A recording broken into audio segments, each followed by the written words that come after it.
Welcome to Voices from the Field podcast presented by Extra Innings Softball, where the stories are real, the conversations are honest, and the game goes way beyond the field. We're bringing you insight, inspiration, and all things softball from the people shaping the sport. Hello, Extra Innings Softball family. It is Carrie Deaver Boaz back with our podcast, and we have a really special guest today. We have the sole owner, and CEO, Bonnie Holland for Extra Innings Softball. We are going to talk about the history of Extra Innings Softball for those of you who might not know it or are just joining, and then also the evolution of rankings, which is always a hot topic and always something everybody's talking about, and really just kind of get into her vision and her leadership for the company and where it's going. But before I introduce her, one of the things I think by being with Extra Innings Softball that I am the happiest to talk about is not only is she the sole owner, but it has been a priority of hers to make it a woman-only company. And that might sound weird and strange and stuff like that, but it's really cool because obviously our sport is for women. So welcome, Bonnie Holland, and we are excited to have you. Thank you so much. It's fun to be a guest on our own company show. So this is just a lot of fun, and it's going to be great to just talk today about everything rankings.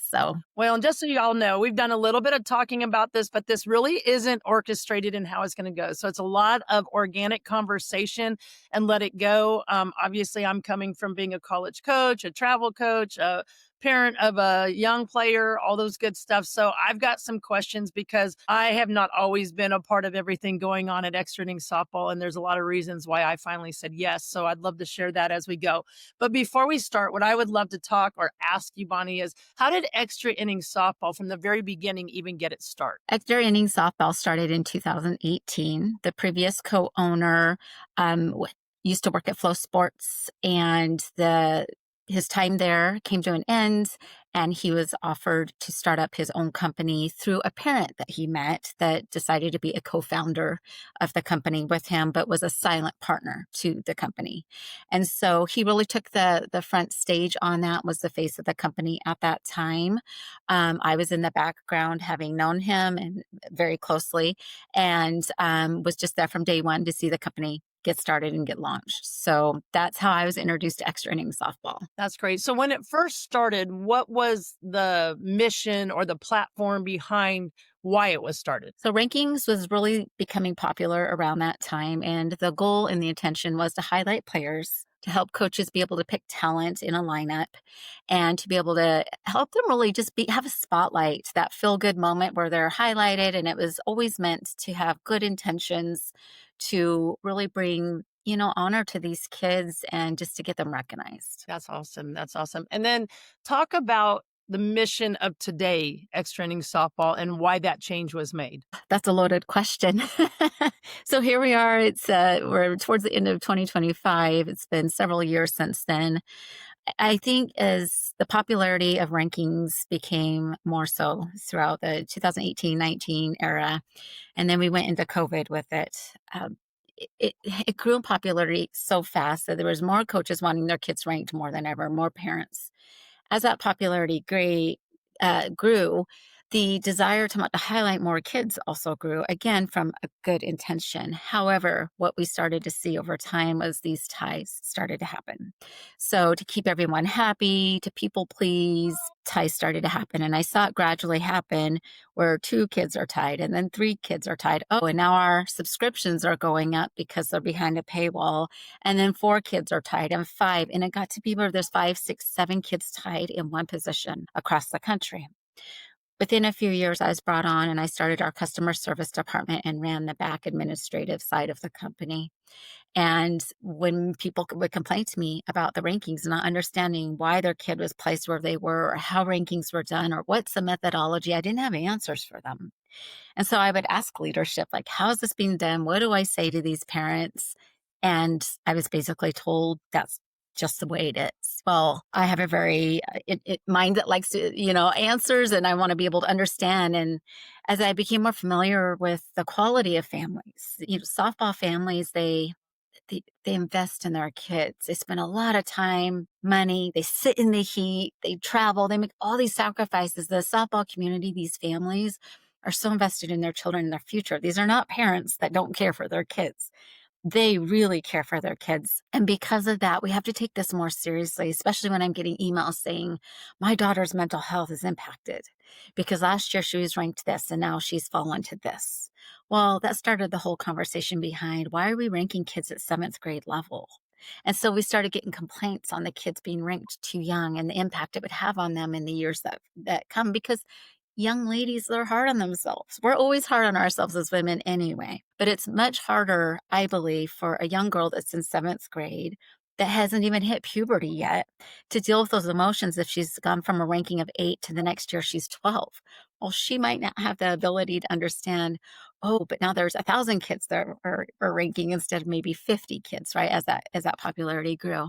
And so there was just a lot of things that kind of morphed over time and became very apparent that the community was not happy with. And I started to see a decline in about 2023 in credibility surrounding the rankings and so many complaints coming in that I couldn't answer. And that was really disturbing to me. But I was offered to come on as a part owner to the company at the end of 2022. I was working previously in the local prosecutor's office. I was more passionate about working with young women and what I've learned in my life and the influence I felt I could have in that regard.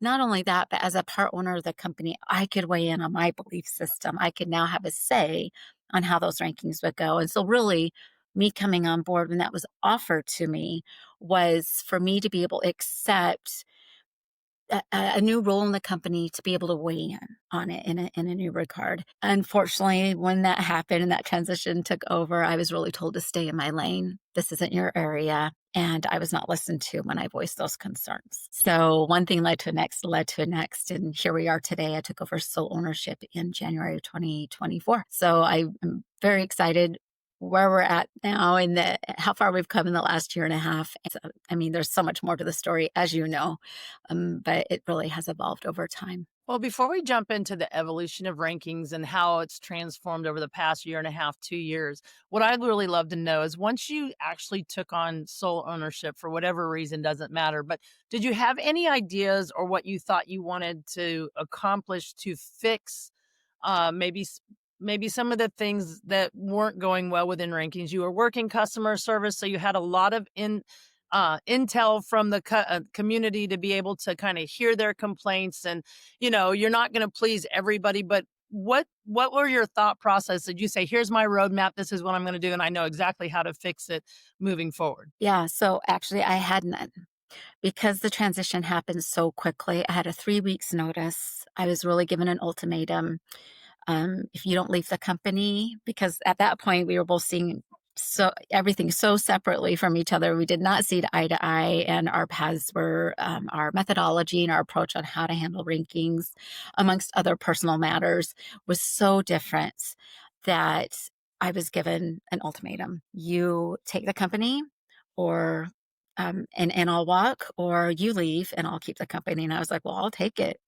And it surprised him as well as all of our legal representatives that were involved at the time. And I was actually told several times that I would fail at the helm. But I knew two things. One, I knew I had a work ethic. And two, I knew God knew how to fix it. So within that 3 week range that we were transitioning the company, I had one of the biggest surgeries of my life, and I was down for several weeks at the time. So my sole focus at the time was just getting better and getting to the point where I could eat solids again. I couldn't eat solids for 2 months. So it was a very dark, difficult time for me in the company. And all I knew is we had to get rid of the ties and we had to get rid of ranking young players. Well, how do you do that when your sole income is based on rankings and when your highest revenue source is ranking those seventh and eighth grade players? And at that time, those seventh grade players were due to be ranked within a week or two of that transition happening. And so it was a very difficult time to say, do I let our highest revenue source go? And how do we fix this? Because if I trim back these rankings to no more ties to win back that credibility I felt, now we are not ranking 90% of the kids that were ranked last year. We're going to lose our customer service base, and extra inning is going to go under. What do we do to fix the system? So it was a time of a lot of prayer. Let's just say that. But I did not know how it was going to be fixed, but I knew God. God knew how He would do that. So Well, I love to hear that because of the different companies that are out there, and there are several, so it's not like we're just pointing out Mhm. just one.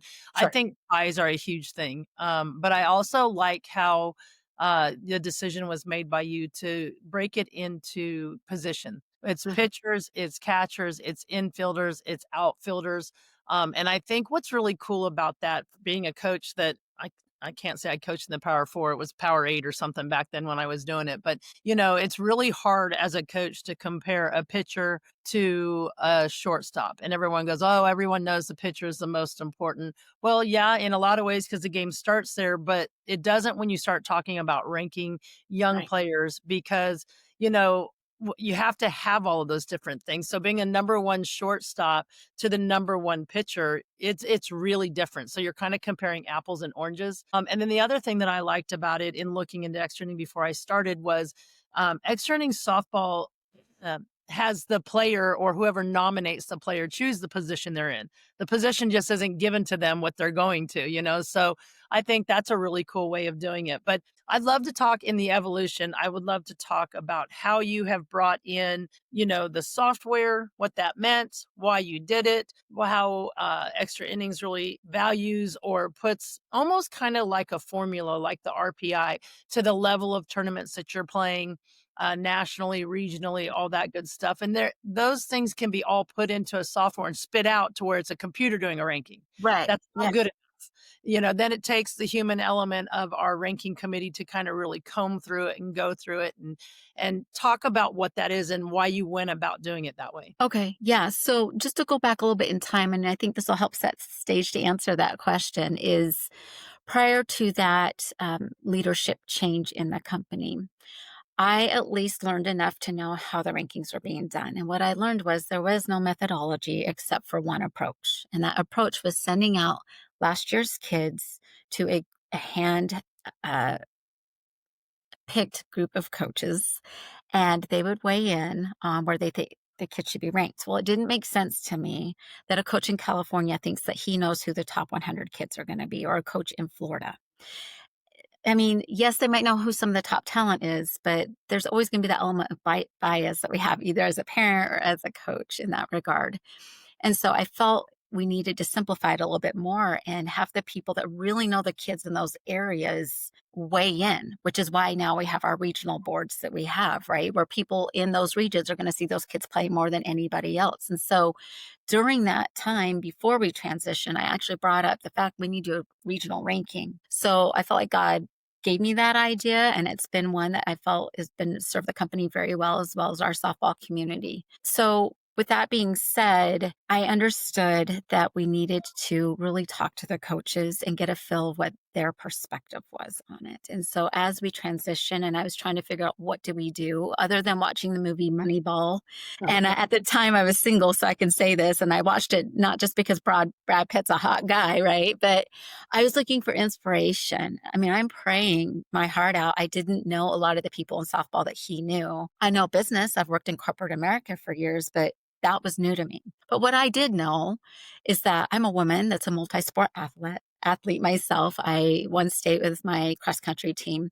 We didn't have softball offered to us at our school. So I played as a little girl, but when my family moved to McCall, Idaho, later in life, I didn't have that opportunity. And so I wanted to help softball grow to where we would have that opportunity amongst the nation, these other places too. We know traditionally in the mountain area, there's not a lot of softball. I think the weather is the best here. And so all softball should be played out here. I went to PGF Show Me the Money last year. I thought I was going to melt and die. And I thought, this can't be healthy for people to be out here in this heat. This is crazy. My admiration for them, my respect for anyone in the sport just grew immensely at that time. But to answer your question, knowing that backstory a little bit as far as what do we do with this big issue that we've got here? The one thing I did is I hit the ground running hard, talking to people. I started picking up the phone, calling coaches, started putting together a list of what coach oversees which team, who's the organization leaders. And I just started calling them, getting on meetings with them, and just saying, okay, if you could fix the system, what would you do? And not one person could give me an answer. I was speaking with people who've been in the sport 20, 30 years, and they'd be like, oh, good luck with that. because I would give them the issue. I'd be like, here's the problem. We've got all these ties and all these things. And they'd sit there and rag on me for that. Like, this is an issue and this is an issue. And I'm like, great. How do we fix it? And they're like, I don't know.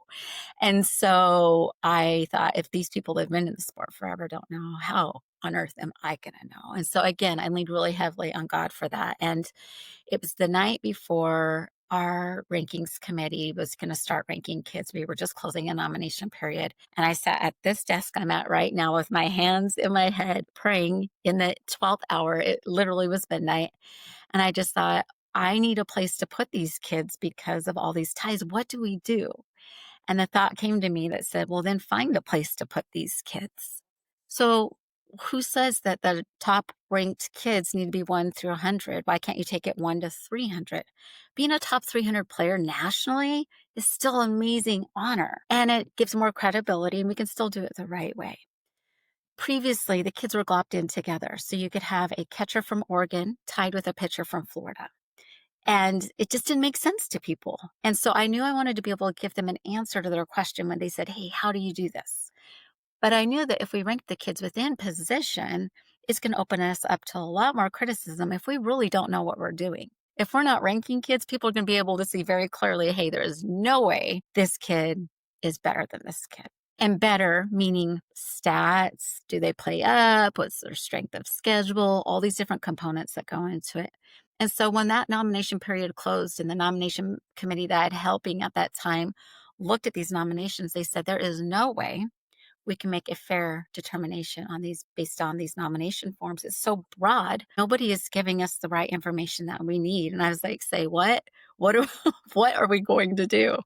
That was a nightmare, living a nightmare, because we had to hit the ground running hard, realizing we needed to revamp our nomination form and our whole process going forward. We started reaching out to coaches, asking for stats, asking for more information. What tournaments did they play? For example, I'd have coaches reach out and say, this kid should be in the top 20. They're a pitcher. And they'd give us not one stat, not one whip, not one ERA. They wouldn't tell us what strength of schedule they were playing against. And it just did not make sense. And the women I had appointed to determine these rankings had played college and above. And so I really relied on them in that regard and their opinion, and went, oh my gosh, we've got a huge issue here. What do we do to fix this? And so that's when we made the decision. We need to gather information that is same across the board on every kid. If we're going to rank a pitcher against a pitcher, it needs to be the same information we're asking. What tournaments did they play at? Are they playing up? What are their stats? What team are they on? Let's watch video of them. And so people complained because, oh no, now we're asking more questions on that nomination form. And we've scaled that back as much as we can over time. But that was just one area we felt like we really needed to hone in on and polish and clean up, because how do you rank them fairly if you don't have the same information across the board? Yeah, absolutely. I think that's a great thing. And, obviously, since I've been a part of it and been a liaison with the ranking committee to be able to try to help connect and answer questions from coaches or org leaders and all that good stuff, I definitely see where you're coming. But it is a formula. Being a coach, I'm always going to say, the rankings are only as good as the detailed information given. I hear from people, well, somebody must have lied on the stats or stuff like that. There's nothing we can do. Your stats are only as good as your scorekeeper. Your scorekeepers are only as good as who you have availability to choose and stuff like that. But I know the statistics are often verified through Game Changer pictures, or Athletes Go Live are things that are taken into and I think that's a really important factor to put out there. And I think the cool thing to hear and people to know is that all of the stats go into that software. The software spits it out 1 through 300, 400, 500. There's no ties. It tells you why, but it also gives red flags. Like if it says somebody hit 100, those are stats that are being verified. And I know that because I'm doing a lot of the verification of the statistics on that, like reaching out to people, because numbers can get pushed wrong or if it said somebody hit or was fielding 400 but hit 1,000, we're assuming those are flip-flop, but we go, there is computer error, there is human error all into that. So, there's a lot of time spent on doing that. So I think that's really big, and that spits it out. But then it's the human element to go in and dig into, what are their awards? And I know as much as the ranking committee loves to see, FCA player of the year, all that kind of stuff, they really are looking more for the athletic awards, because this isn't, are you a good human being ranking? This is, Right. who it looks at it. And I think when I talk to a lot of former college coaches or travel coaches that have the issues with the ranking, the first thing that I talk to them about is, even the NC2A in Division One All-Americans, when they name that, there's probably another 30 girls that could be on that list. There has to be some tiebreakers, some information coming in, and then a final decision. But I think the thing that I've had multiple conversations with parents and coaches alike is, there isn't anybody in that Elite 100 that's not have choices to go to Power Four if they want to. Right. You can probably even go down into the top 200. Like, there is so much that goes about it, but being able to get as many eyes on it, in an ideal world, I'd love to see Extra Inning have 30 people and everybody's assigned a region and you're there to cover it and you're watching it, kind of like the recruiting that college coaches do. But even college coaches miss people in their own backyard. Like, it just happens. And I think the biggest thing that I keep trying to tell everybody, that this is a great way to celebrate young women. It's wonderful, but it doesn't define your future. It doesn't do anything with that. Like, there's a lot of, you got to remember, Michael Jordan was cut in the 9th grade. I think he's pretty successful, and Right. I think Absolutely. Yes. but I would love to hear you talk about your why with the regional board and what that actually means. You mentioned a little bit about it, but how the ranking committee actually uses the regional board, for the different classes and all that stuff to try to get some information, because those are the eyes that Extra Innings Softball is relying on Yeah. to get it. So we're, obviously that information is only as good as what we're getting from that regional board and org leaders and coaches across the country. Yeah. So with the region board, it was created as another set of eyes, like we mentioned earlier, in those regions, because they know the kids the best. And that region board, we cycle those individuals in and out because we don't want to have, again, that bias influence on us where people are making claims, ooh, if you just get in good with Extra Inning, or anyone being able to brag, like, I'm in with them, I help all the time. We don't want that at all. I want to seem as unbiased as possible in our approach in our company, because it's not just about me and the company. It's about my employees that work for me. It's about the softball community. It's not about us as people. It's about the bigger picture here. And just to set the stage with that ranking software, the reason it was created was, one, to pick up on stats that might not be correct and to flag them. So we spent weeks and weeks, actually months, training the software on what college coaches were giving us feedback on what is possible and what's not possible. And so those red flags, like you said, we go to work clarifying any stats that didn't come through correctly. Maybe they entered it wrong. Maybe they had a typo. Maybe they didn't read the instructions on the time frame they were supposed to submit that on. But it was also to ease the work on my team as well, because thousands and thousands and thousands of stats coming at you, I don't want us to become lazy and being overwhelmed because of those stats. So it really kind of helped clean that up to give us a starting point. Well, because we're not ranking kids only on stats, there's other areas to rank them on as well. And I think that's a misgiving. Some people have misunderstood. It's not just a stats-based ranking.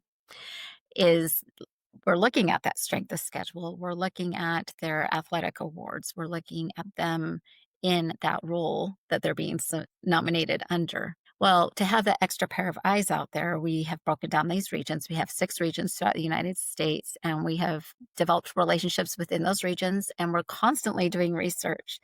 And the people that we have in each region are not just stuck there to give us information for all the kids. We have a different region ranking board per age. So if there's a coach that's more familiar with 16, 18U, we're not going to probably be asking him for questions for 12U or her, and so we're constantly trying to cycle that through. We also can tell if a region leader is giving us information that, as we're doing more and more research, is biased. Or we recently had one region leader say, oh yeah, all my kids should be in the top 20. And we're like, yeah, we're probably not going to be reaching out to that region board leader again because that's just not possible. When you're ranking over 1,200 kids, that's probably not going to work in the future. And so the region board is to be an extra pair of eyes for us, because as much as I'd love extra innings softball to be at every event and to watch every kid at every game, we can't.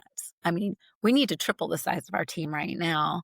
Instead of turning rankings over in 1 week, as it was under prior management, we now have a team of 6 people working over the course of an entire month. That's why there's a delayed release. And even then, the rankings committee has told me we need another month. I'm like, oh gosh, we need to expand the size of this team, because we don't want to wait too long for those rankings to come out, because people are chomping at the bit and they're really excited about them. But we're always trying to do good by the softball community, to do more research. And every time we close a nomination period and a ranking period has finished, we meet together as a team, and the rankings committee gives feedback. Hey, next time I think we need to tweak this here a little bit, or this would be a good idea for us to check on this, or this coach gave us a great idea. And we're always trying to just be better and improve. We don't just have a formula where we said, oh, well, this is how it's going to be. Too bad. And we're not going to be perfect at it, but we're sure trying. And I just ask the softball community to really look at how far we've come in such a short amount of time. Give us grace in that regard. But we do want to hear your feedback and your opinions. And if you have someone that you feel would be a great region representative in your area, let us know. We want to know. We want to make those connections. I feel like we've made so many, but there's so many great people to know. You can never know them all. Well, and I think what I would like to do, because I'm the one calling on the red flags and trying to catch the things before the ranking committee even like gets started in the organization, is I really think it's important of being so detailed with every nomination that's being put in. Like, it's important that every one of your kids on your team that you're nominating, has the same number of national tournaments put in there, Yes. because those national tournaments play a big role in like who you're playing, and it doesn't mean that if you only play regional. One of the things that I know that the committee's talked about is we want to know more about the regional strong tournaments in every region, so that we can assign that number system to it, because it helps with that software of how they're ranked. If they played in 4 national tournaments and 4 really big regional tournaments, that's going to shoot their score through the roof. But if on the same team, somebody only put 2 national and 3, it's going to affect them. So it might look as if the number 1 player on that team, from a statistic thing for our ranking committee on a piece of paper, that's the number 2. Now, I know that extra inning is going that extra mile, and I didn't even mean to say it like that, but I did, of calling and talking to coaches that nominate multiple players to try to get it. And I think this would be a really good time to even talk about the why can a parent nominate? Because people go, oh, the parents nominate, and it's really important that if your team, and I hate to use the team, like, I'm trying to make up a team, the Fire Sox or whatever. I'm trying to make up one that doesn't exist. That they write it the same way. If you are the 16U Fire Sox Holland, it needs to say it the same way, because then all of your girls will be grouped into one thing. And there's no doubt in my mind that we probably miss one or two that doesn't have the 16U, doesn't have that. Because when you're looking at 1,200 names, I can tell you, after staring at those sheets, I'm like, yeah, I think they're all in the right one. Like, you just get to the point where you throw up your hands and go, it's as organized as it possibly can be, get to work. Like, that's what it is, because you could do 2 weeks of organization in coaches' names. And I know this even sounds crazy, but just the way, how detailed is it? Or is it all caps or is it lower caps? Like, all those things have to be organized through the process. And so, yes, the nomination form, and I can speak from experience, like, oh my gosh, I wanted to poke my eyes out, because, I nominated multiple players, and it is time consuming. I think it's gotten better. We've cut some things out. We've added some things. We make it to where the first time I ranked, you had to go in and re-rank every time you did it. Now you can do multiple players at a time, Mhm. and I think that's really a big thing. But I would love to hear from you, the why behind parents being able to nominate, and then maybe I can add some even in what organizational leaders have told me about that. Absolutely. Yeah. When we transitioned the company, you have, there's always politics in sports. We all know that. And those group of coaches that were loyal to the previous co-owner said, we're only going to nominate our kids with this new company that's competing against you. And I'm like, well, isn't this about the kids?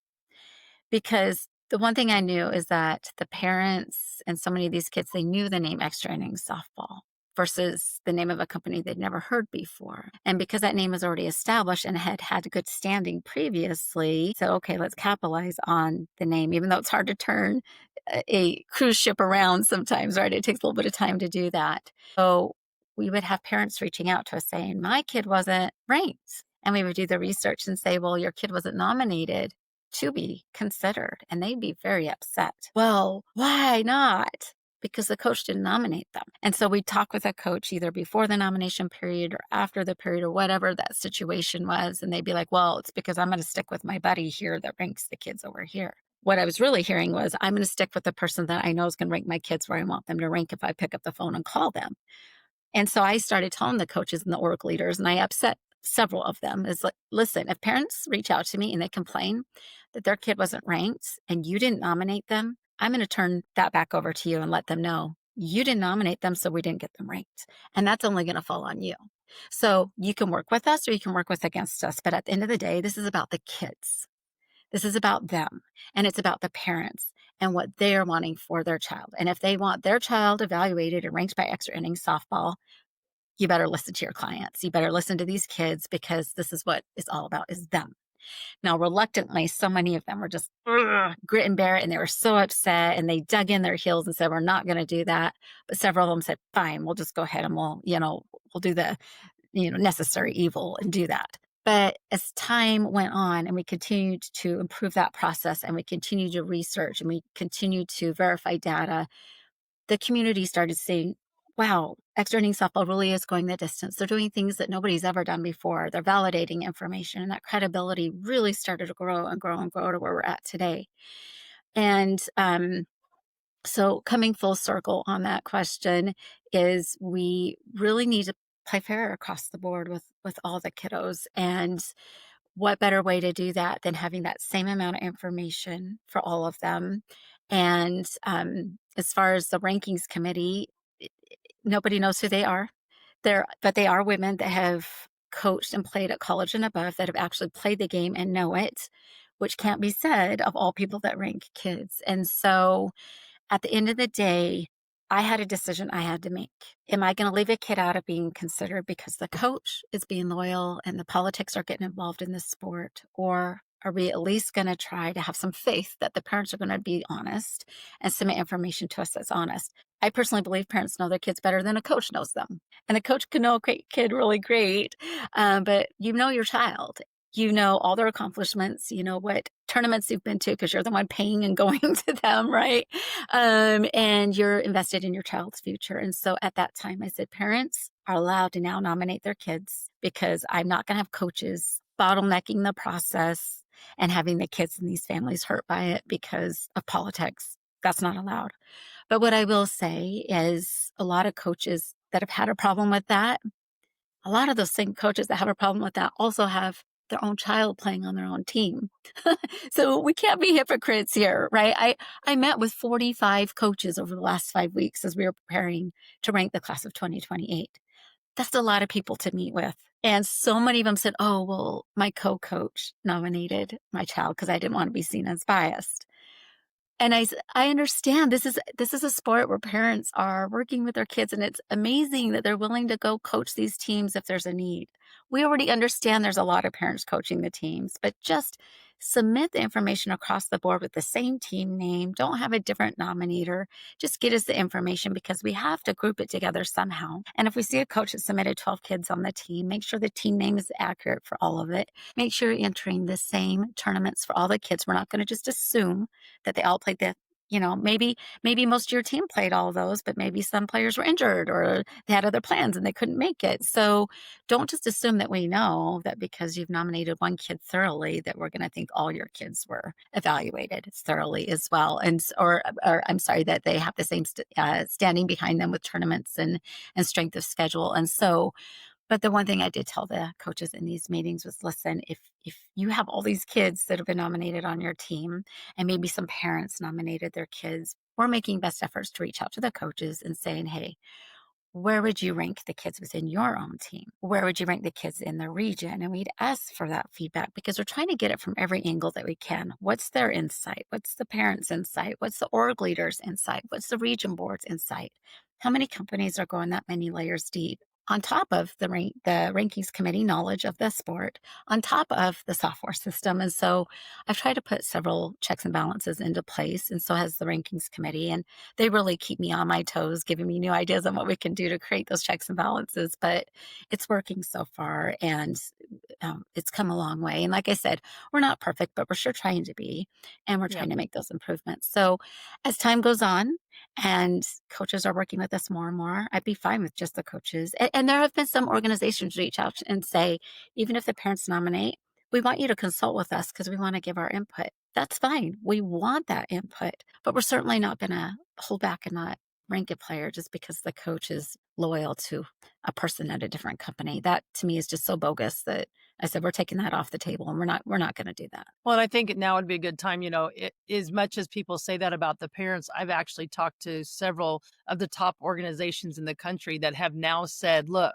I don't have the time to nominate all of these players. I don't have the time to research the pictures and research each individual accomplishment. I'm actually telling my players, if you want to be ranked, you have to ask me to be ranked, and then I'm going to have your parents fill it out, and they fill it out that it was the coach that was the nominator. So they get grouped together. That's a way of being able to do it so that then we can reach out to an organization. And, some of these organizations are huge. They've got 300 of it saying a certain thing over it. And like I said to some of the organizational leaders, you're collecting the money for these teams to play under your name. And I'm not saying you should know every one of those players, but you should be able to have contact with those coaches and get feedback on some of those players, or at minimum, be able to tell the ranking committee, like, here's my top 10 teams in this class. Here's the next 10. Here's the next 10, so that you can help fairly evaluate the talent of the players coming in. But kind of transitioning to obviously the milestone that everybody's heard out of the class of 2028 of over 1,200 players. I would love to just kind of talk about a little bit of the new direction and the future of rankings within extra innings softball. I mean, you know me, I'm like, yep, I don't want to rank anybody. I think they should all be on watch lists and go that direction. But knowing that is a significant honor for young women to be ranked, to talk about the 10 and 12-year-olds that aren't being ranked, they're on a watch list, why that's important to the development of them as young women, and that then they're more concerned about improving than they are worried about a number. And then we can kind of transition, as we wrap up the podcast, into the class of 2026 that is coming out, that we're taking in a whole new direction. And I'm really, really excited about that, because it's kind of the beginning of a watch list. When they start into extra inning family, they get ranked, and then they exit on that watch list that sends them right off into college, to the way the real world works in softball for them then. I love it. So one of the things I love the most about softball is it can be a very individualistic sport where you're playing your offense, defense, and you're honing in on those skills. But that at the end of the day, you have to work together as a team, and you have to understand that team approach and that team strategy and the team support. So these young girls, as we were redoing the rankings methodology behind it and saying we're not going to rank these young players, let's focus on more of the player development, on who they are, the mental approach, and let's also focus on the team development. We felt that was the most important message that we wanted to give these young players, which is why we took rankings completely off the table. Like I said, that hurt the most from a revenue standpoint, but I had to have faith that the softball community would see our efforts in doing that and would get behind us and support us, because at the end of the day, if we're ranking kids that young, it speaks to the morals of what we have. I actually have an article that's coming out October 23rd, and it's discussing this topic alone. Are rankings a necessary evil? Well, are rankings a money grab, like so many people say? Yes, if you do it the wrong way. Yes, if you have one person and you're spitting it out a week later and you don't put much time and effort, of course it's going to be a money grab, right? Especially for young kids, when more people, the dichotomy behind it, Carrie, is crazy. People say you should never rank young players. I've never talked with one person that said they were for it. But yet, more people logged into the website and paid for access to the website to see the rankings time and time and time and time again. It was the highest revenue because they wanted to see those rankings. So on one hand, we're saying we don't rank young kids. And on the other hand, everyone's supporting it through financing it, and it's just going to keep feeding that beast, right? And so at the end of the day, we had to make the decision, are we going to live by the morals that we believe in, and what is truly best for the kids? What do we want to be known as? And that was going to be one of the biggest deciding or defining factors to separate us from other companies that rank players as well. And so it was really just to recap that, is the focus on the players' development and the team development. And as we build them as a person first, and as they mature into that role and they have more time to play, then we actually have some background on the kids and how long they've been in this sport, and we have more information we can gather on them in order to make a ranking. And the rankings aren't just to highlight the kids. It's also meant, at least it's been my goal, to be something that college coaches could really rely on. And by the way, we've seen more college coaches signing up for extra innings softball recently than we ever have before, because they're finding it to be a valuable tool because it makes more sense to them. They can look at a list of kids and say, oh my gosh, this is just the pitchers. Here's the kids we need to watch for nationally, right? Or regionally. Because even if you have a kid that can go play anywhere nationally, maybe it doesn't make sense to them and they want to stay close to home and they want to find the best school for them in the region, which is one of the reasons why our getting on the radar for uncommitted players was born, was to highlight kids that are uncommitted. But really, rankings also, not just to highlight the kids, was to be a tool to help them get recruited to play in college. So if it's done right, it's going to help from the other side too. It's going to help the coaches. It's going to be a recruiting tool. It's not just a highlight for the kids. So yeah. And I love this, to kind of just use this to kind of transition as we start to wrap up what we're talking about in front of the rankings, because we could talk for hours upon it and answer people's questions. So it won't be the last time that we ever get on and talk about it. But in the class of 2026, here they are, seniors. More than 3/4 of the class is committed, probably at least half of them committed over a year ago. They're venturing into signing on the dotted line their name in November to be able to really submit and begin their final journey into their career. But when we talked as a company of like, what can we do that's new, that's different, to kind of start them in the watch list and end them in the watch list and kind of sandwich that ranking in between. One of the things that I thought that we talked about that was really cool is how important it was to all of us is to recognize as many young women as we possibly could. And by doing that, coming up with the watch list per division, your Power 4, your mid-major, D2, D3, JUCO, NAIA, and I'm going to probably reveal we're putting another group in there, and because I just learned about them yesterday. So, but what that was important. And so the amount of work that is going into it is far bigger and greater than anything in collecting the nominations. But, there'll be 300 to 400 kids, probably, if not more, per division put on the original watch list. Hey, this is where they're going. These are the schools they're attending and playing. And then once those are released in November, from November, December into January, the ranking committee will start looking at what did they accomplish over the fall, what did their college teams do that they signed with, and narrowing that team down per division to the top 100. Then that top 100 goes out in January and February. And then literally the spring of high school ball goes on. And then that gets down to, I don't know, we could call them the Nifty 50 if you want to, whatever that name is going to be. And then letting the summer start to play. And then in July, going down to the top 25. And then when the whole summer is done, it going down to the top 5 and then a player of the year. But when you do that, you're talking about 6 players of the year. And I think the coolest part, that as I start to put my brain around what that is you'll have 6 players of the year. You are going to be recognizing players who might be going to a different level that might have never broke into the Elite 100, that are truly an Elite 100 of their division.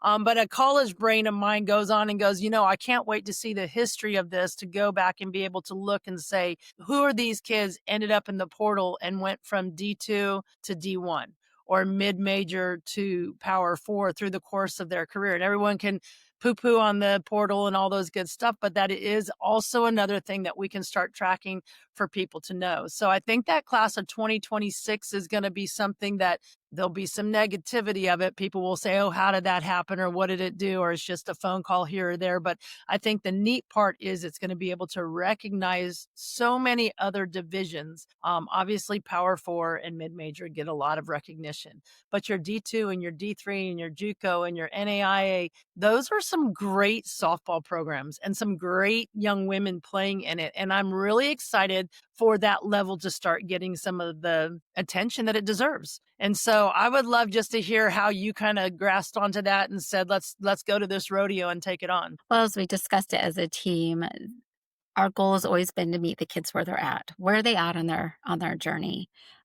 Carrie, your daughter alone, who is committed to a school, said, "Well, am I not going to be ranked now that just because I'm committed? Like, what's going to happen to me now with extra inning softball? What are they going to do?" Because there's really been this attitude of, "Oh, if I'm already committed, why should I nominate my player or this player? Or why do I need to be ranked at all if I'm already committed?" That's been my goal all along.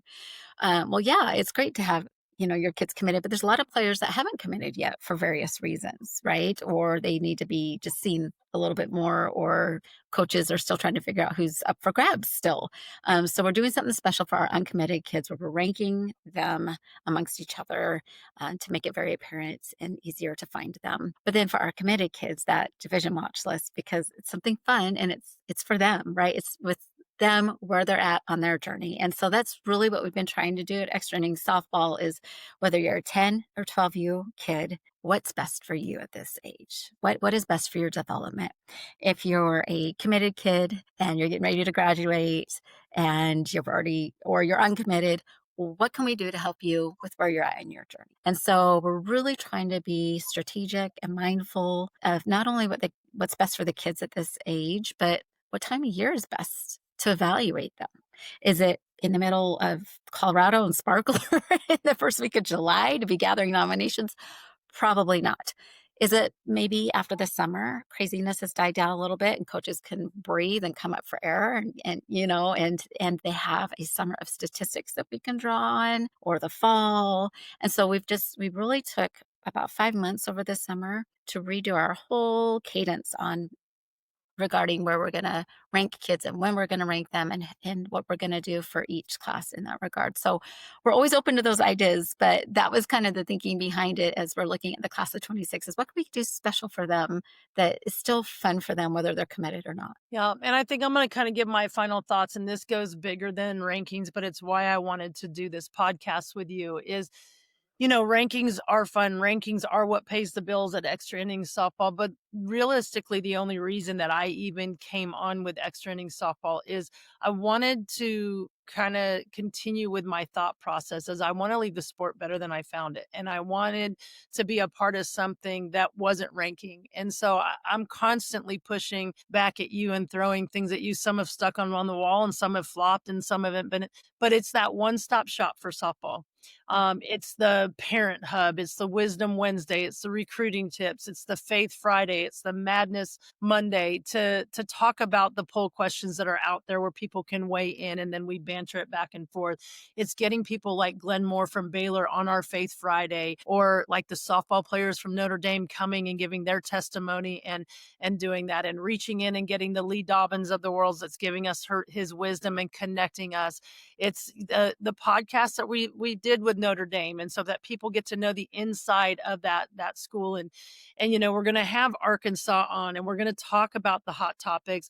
One of the things that I'm revealing to you for the first time is I've been talking to a lot of the people that we're going to the convention out in Las Vegas, and we're going to have a booth there. And the why, because that's not a cheap endeavor to do. It's an expensive endeavor, but we're wanting to get in with those college coaches and say, hey, let's put 6 of you down around a table and let's like draw out of a hat hot topics. Let's talk about the safety bag. What do you feel about that? What do you think about the obstruction? Let's talk about the renaissance of the game with NIL and the portal. What are some of your ideas on fixes and all that stuff? And then, so I'll have Courtney Deifel on, and we're going to talk some about Arkansas, but we're going to talk about where the game of softball is. And we're going to talk about with UT Dallas with Cassie and talk to her about, why being from OU have you been able to hire nothing but power for players to say, we're going to go to D2 and take that and talk about the significance of it. So I'm really excited about that. And I hope people understand that, like, we even have an ambassador program, that I'm in charge of. And, I think this year, I haven't even finished counting, but I think we're close to 80 young women that are in it. And I get the people like Leah Miko to come and talk to him, a 3-time Olympic gold medalist. And, we had Monica Abbott come and talk to him. And I'm going to get Aya McMichael and all the different people to come and talk, but to really give them a community and a sense of a way that they can build their brand and impact the world of softball. Because I never think it's too young to get young women thinking about, what is your legacy? What do you want to leave? Why are you doing it? Use your platform to speak his name, all those different things. So I think about the parents that are out there whose little daughter Susie comes running into the living room and says, I want to play travel ball. And they're like, I don't even know what that is. Like, I want us to continue to keep building to where they can find the tournaments, they can find where to buy the uniforms, they can do all those things. And obviously there's only so much that 4 of us or 5 of us can actually do still at this point in time. So the more that we build that up, and the faster we build it, the more that we can actually offer to the softball community. So with that, I'll let you just kind of give your final thoughts on rankings, where extra innings softball is, and we'll finish up. Perfect. Thank you. Well, rankings is like I said, some people think it's the unnecessary evil, but my thoughts on that are, when it's done right, it can be a valuable tool. For me, I feel very privileged that we're now the number one company in the United States that covers girls fast pitch, not only for rankings, but content. So setting rankings aside, and I'm really excited about the direction we're going. And like I mentioned, we're going to keep fine tuning the process and making those connections and growing. And but as our team grows, we're going to have more eyes on the rankings and doing more research than ever before. But right now, we're pulling very long hours with every class we're ranking. But at the same time, we are also very, very passionate about the content we provide at Extra Innings Softball. This is something I'm really, really proud of, is we've really revamped our content and what type we're providing. Extra Innings Softball provides more content for girls 8 to 18 years old and players in that respective realm than any other company is at this time. So we really stepped back and said, what makes a player a player? It's just not the stats. It's not just the mental component. It's just not the team approach. What else goes into making these young women the best that they can be? Because after the game, we've got a young woman here. Before the game, we have a young woman here that we're working with. It's the individual. And sports can teach and mold a young woman in so many different ways. But if we're going to really want to have an influence on these young women, we are trying to hit topics on every angle. So we're hitting the topics on overcoming adversity, and we're allowing these players to share their own stories of adversity and how they've overcome them and what they've learned from them. And these kids really glean support and strength from each other. Not only that, but when you have a player that's maybe been injured and she's sharing what she's learned from it, she's finding and assigning value to that adversity she's gone through. Because when you're our age, you've gone through a lot of things, and you know that pain and suffering, the hard things we go through in life, is often temporary, or it fades as time goes on. But these young kids, an injury can be the end of the world to them at that young age. They haven't lived long enough to know it's going to be okay.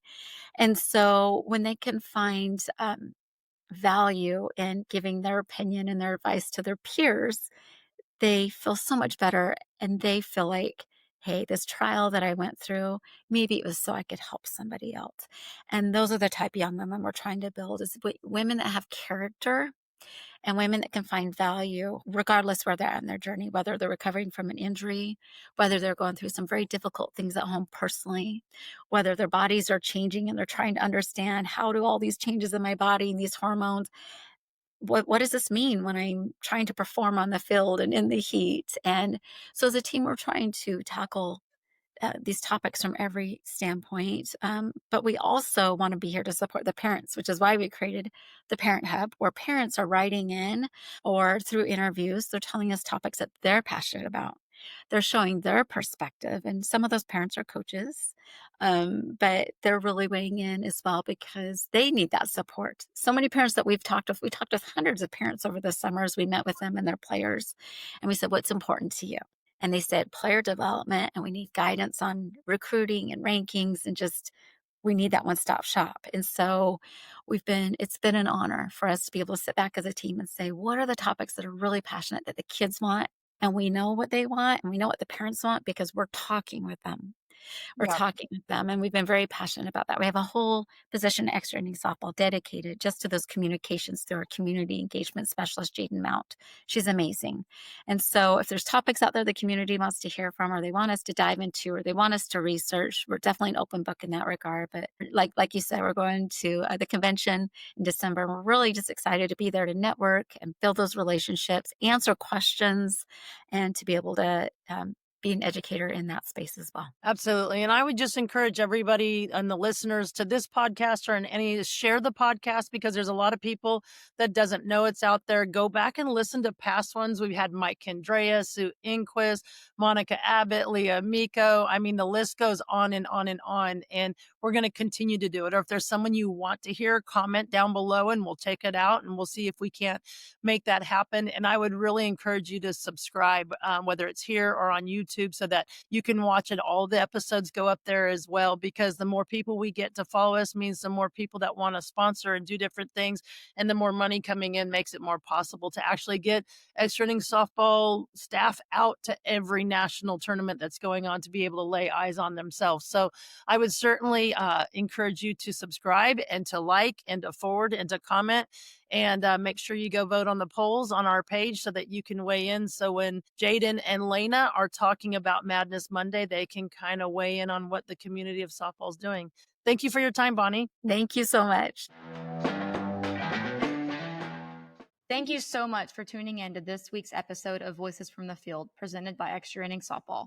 Don't forget to follow us on social media, subscribe to us on Spotify, and visit our website at extrainningsoftball.com for more stories, rankings, and updates from around the game. We'll see you guys next week.